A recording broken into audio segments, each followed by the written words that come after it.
President Biden recently gave his son, Hunter Biden, an unconditional pardon. Hunter was convicted on tax evasion and federal gun charges. He was due to be sentenced this month.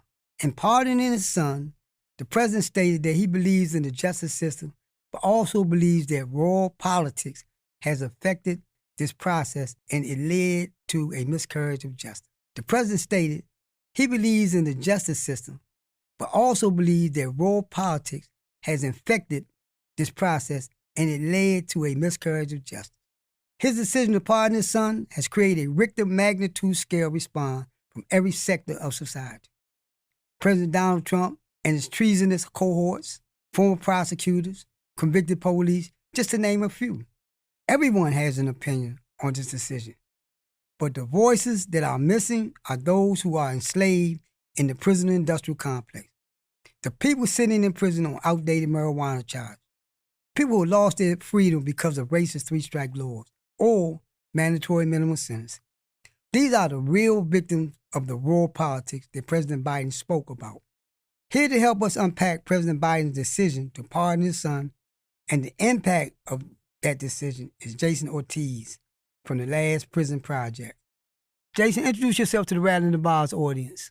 Sure. My name is Jason Ortiz. I'm the Director of Strategic Initiatives for the Last Prisoner Project, which is a nonprofit organization that helps folks that are currently incarcerated for cannabis crimes achieve their freedom, get reunited with their families, and become full members of society.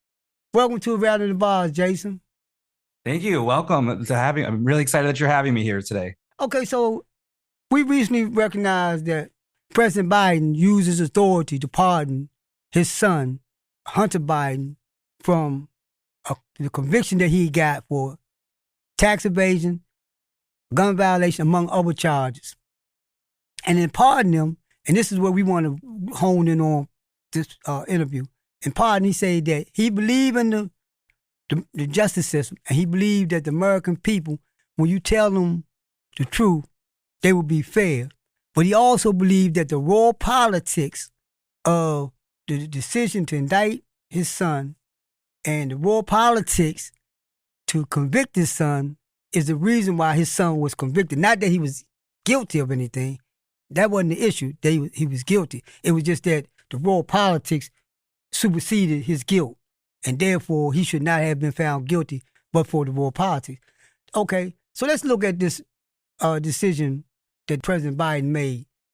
Talk about, because you recently was interviewed on Democracy Now! By Amy Goodman, and in your response to this decision, you made the observation about President Biden being instrumental in creating an atmosphere where the prison industrial complex blew up to what we know it to be now. Talk about that and why you think that this decision should have a better impact than it is in terms of everybody coming out of the closet, war criminals, treasonous, convicted felons, in the sense of Donald Trump and his cohort. Come on, talk about that.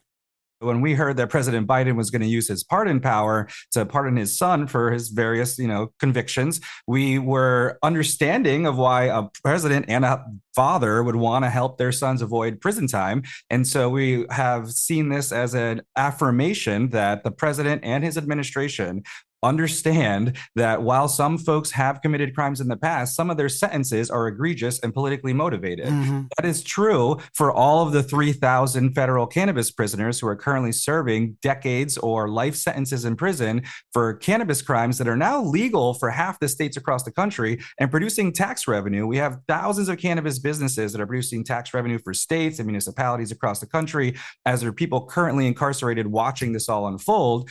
And President Biden himself was one of the chief architects of the 1994 crime bill, right, which enhanced all kinds of sentences, both for cannabis, other drugs, other crimes, and was on the floor of the Senate at the time. He was a senator at the time, making the arguments that there were these big bad drug dealers out there that were hurting all these folks, and so we should lock them up forever, right? That was where the whole corn pop meme came from with Joe Biden. He was very proud at the time to be a drug warrior and push to lock up thousands, if not millions, of Black and brown people across the country. while at the same time fully aware that under Nixon, when the war on drugs was declared, the Controlled Substance Act was created, his office was very explicit that they wanted to disrupt Black and brown communities and the anti-war community and use the war on drugs to have a reason to demonize and vilify folks on the evening news, to go into the different organizations and break up their leadership and incarcerate folks, and much worse. There were plenty of political organizers in that time that were murdered by the state. And so this was the climate that Joe Biden gets brought up in as a House member and then eventually a senator. And then in the 90s, as a senator, he becomes the architect of the crime bill. So all of the really long sentences we're dealing now are in part due to that bill. And so we have folks like Edwin Ruiz. Edwin is a resident of Texas. He has kids, and he was arrested in the 90s for a trafficking charge. So selling weed, moving weed from one person to another.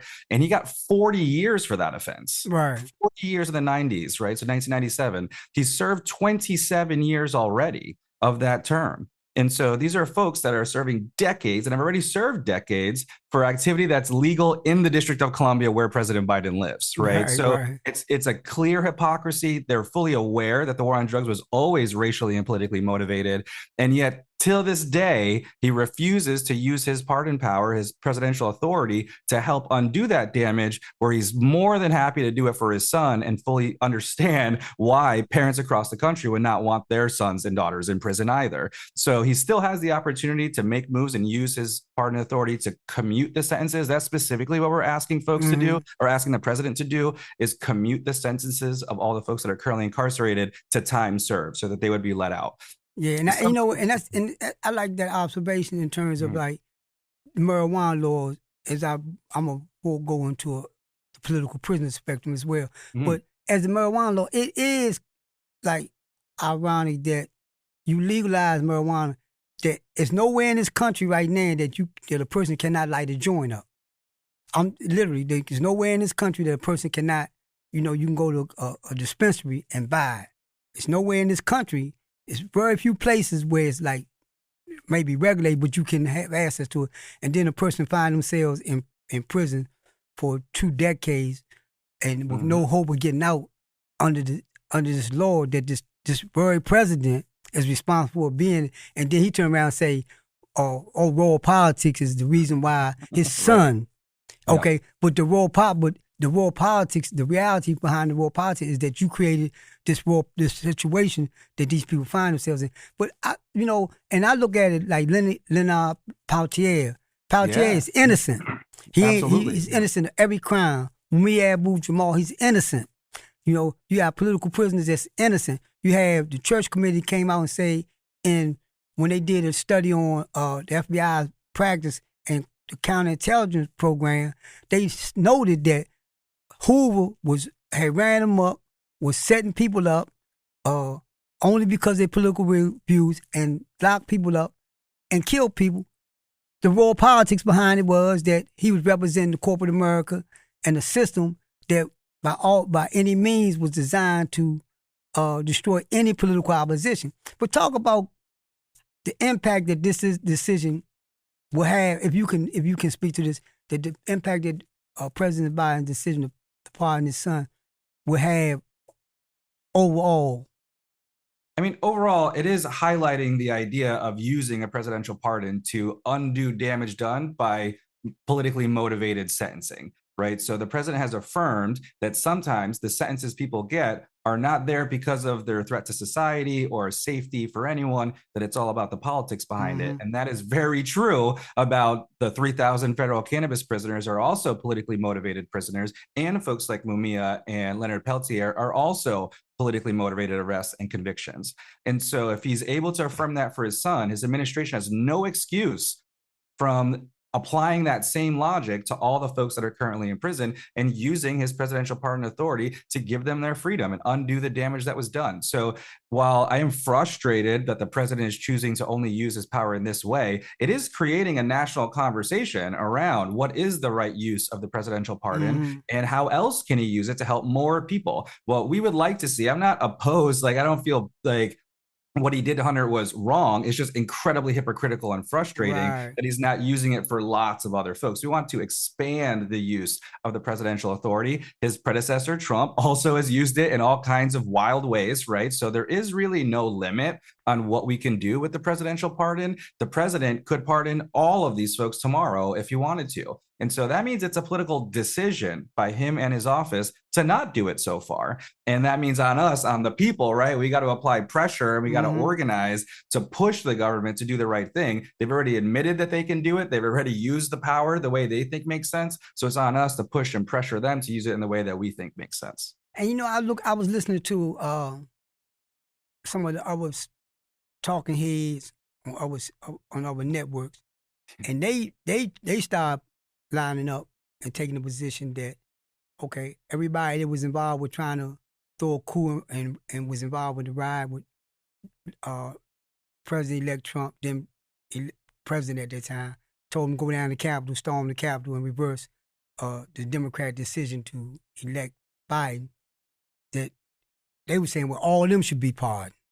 That the police, George Floyd, they should be pardoned. That everybody, former prosecutors that got caught with their hand in the till, they should be pardoned. What do you think about that? Do you think is they should have the same right under this concept as those that was politically motivated, or do you think it should be a more objective approach to this whole process?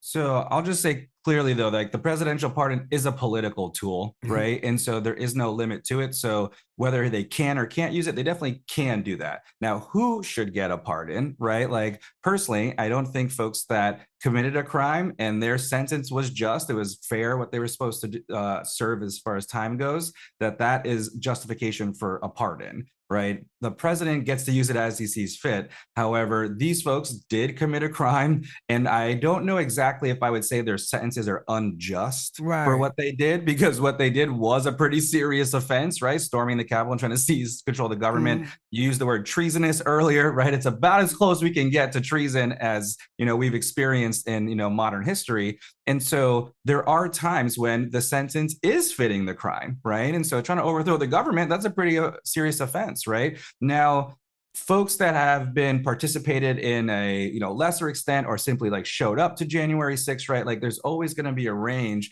of participation and action, and folks should be held accountable to their specific actions. Right. And so folks that did really egregious things in the Capitol should be punished for that, right? However, storming the Capitol is not a crime that is now decriminalized and legal for millions of folks to participate in. Right. And that's a very different situation. That's right.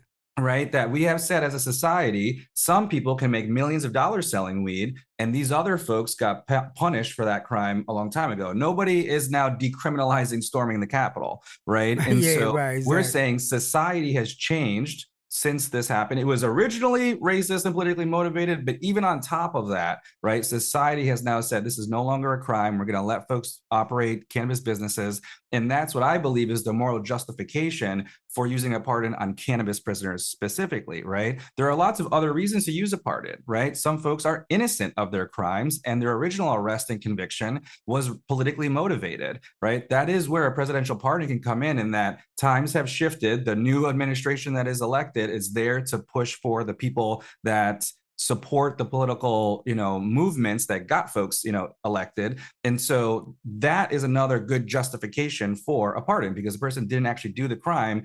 The only reason they're in there was politically motivated. So it takes a political resolution to undo that process, right? And so I think that's definitely where Leonard Peltier and Mumia fit into that category. Then there's folks that maybe did commit the crime, but the sentence is just way more than the crime that they committed. Right. For example, folks that are on death row, right? There are a number of folks on death row that should not be losing their life because of the crime that they committed. Right. And that is another space where the president can commute their sentence to life in prison or, time served, depending on the situation. And those are the folks that I think also, they are not innocent necessarily, although some of them very much are, but the punishment did not fit the crime to have a life sentence. To really put someone away for the rest of their life has to be a pretty egregious situation where they're also a threat to society forever. And there's very few situations, I think, that work on that fit that mold, where someone should be in jail for 50, 75 years, right? But I do think death row and folks that are sentenced to death is particularly one that warrants presidential intervention,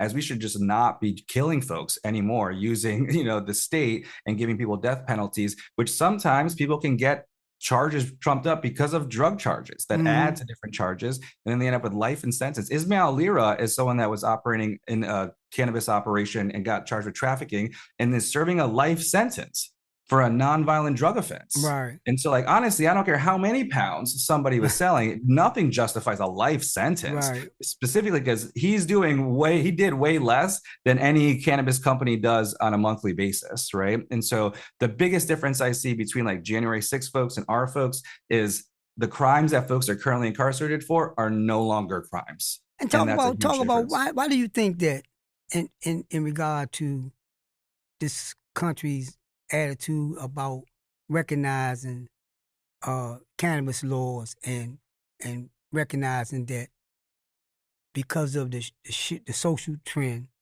and attitudes has changed, why do you think they still holding fast to this draconian position of, lock them up, throw away the key, it's a crime, it's a crime, it's a crime. We're not dealing with what type of crime, we're dealing with it's a crime, and therefore we saying a person should be convicted, been duly convicted, and should serve the time.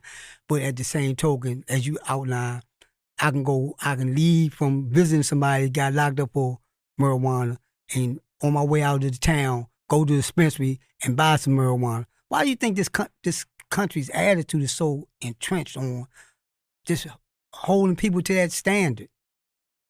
Well, I think the United States has been addicted to punitive punishment for a very long time. There have been folks that have always used ostracizing certain communities and making them the problem or demonizing them, right? We see it happen in many different communities over time. Immigrants are currently being demonized in a lot of ways, and folks want to lock them up or deport them. But Black and brown folks, specifically leftist organizers over the years, have always been targeted, and using the legal system to not just disrupt those communities, but then profit off of those disruptions, right? There are private prisons, folks, even public prisons, right? There's billions of dollars in the prison industrial complex that uses our people first to arrest them, but then also uses them for things like labor within prison, right? We actually saw California had a ballot measure to end, right, prison labor, and it lost. So that was a pretty heartbreaking moment to hear that ballot measure lost.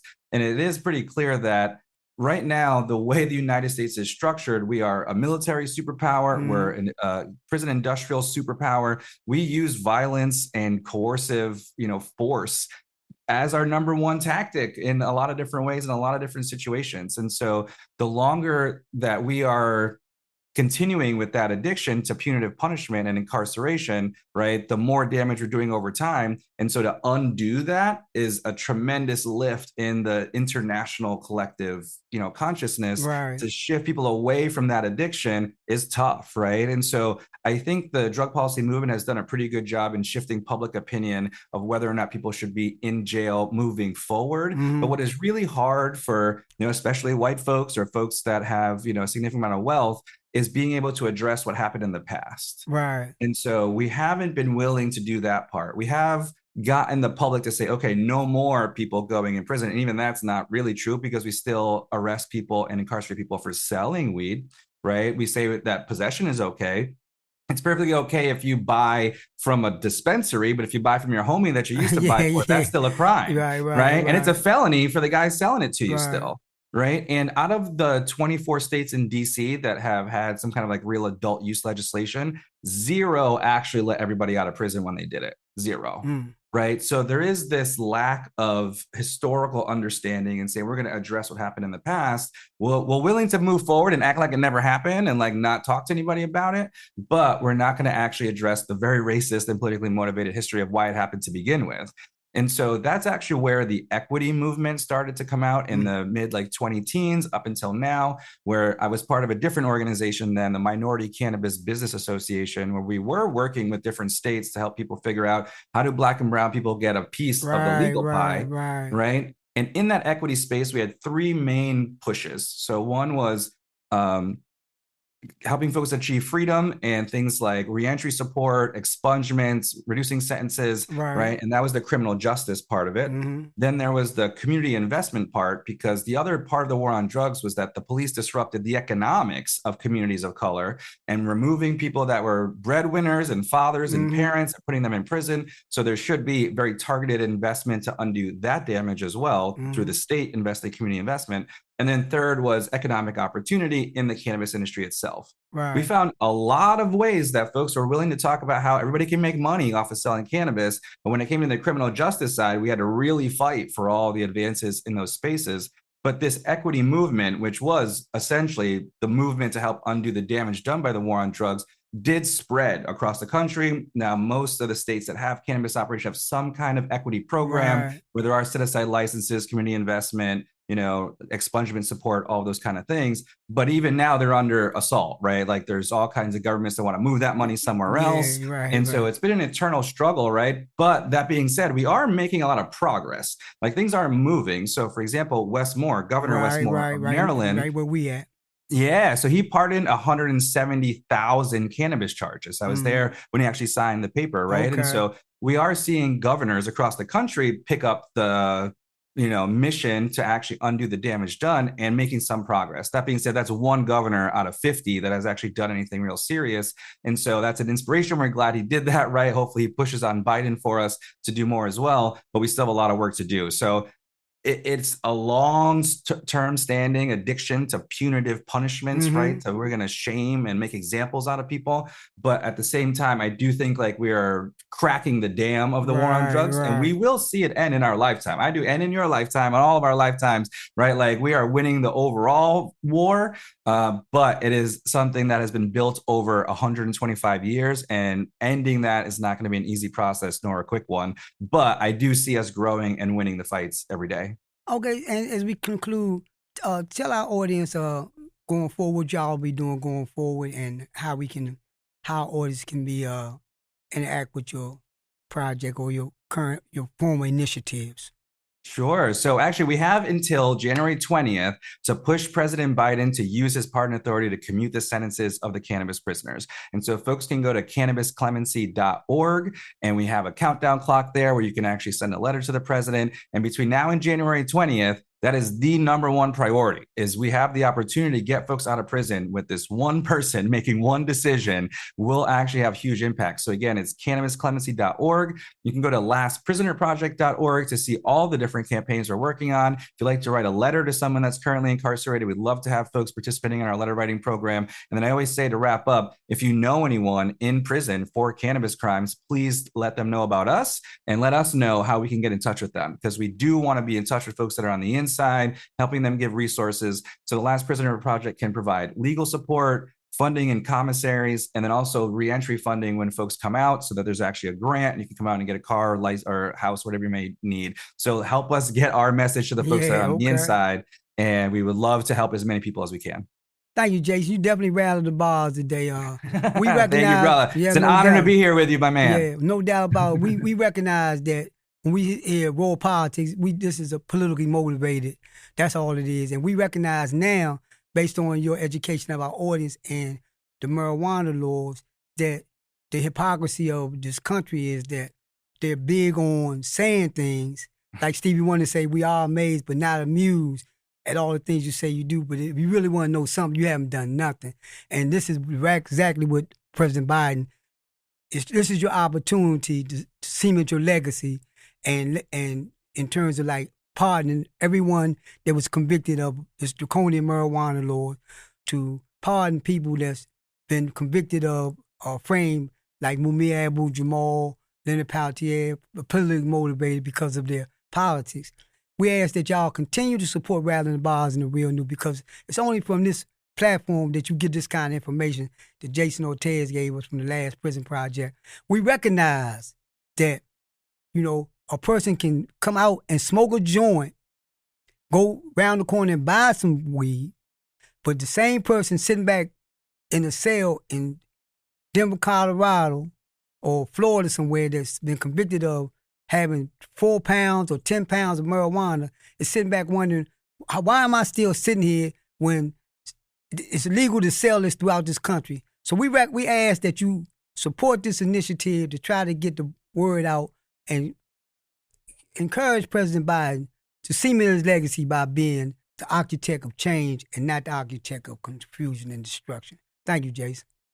Thank you. Well said, brother.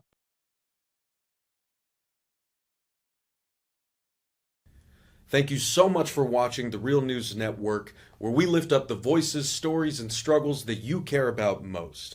And we need your help to keep doing this work. So please, tap your screen now, subscribe, and donate to the Real News Network. Solidarity forever.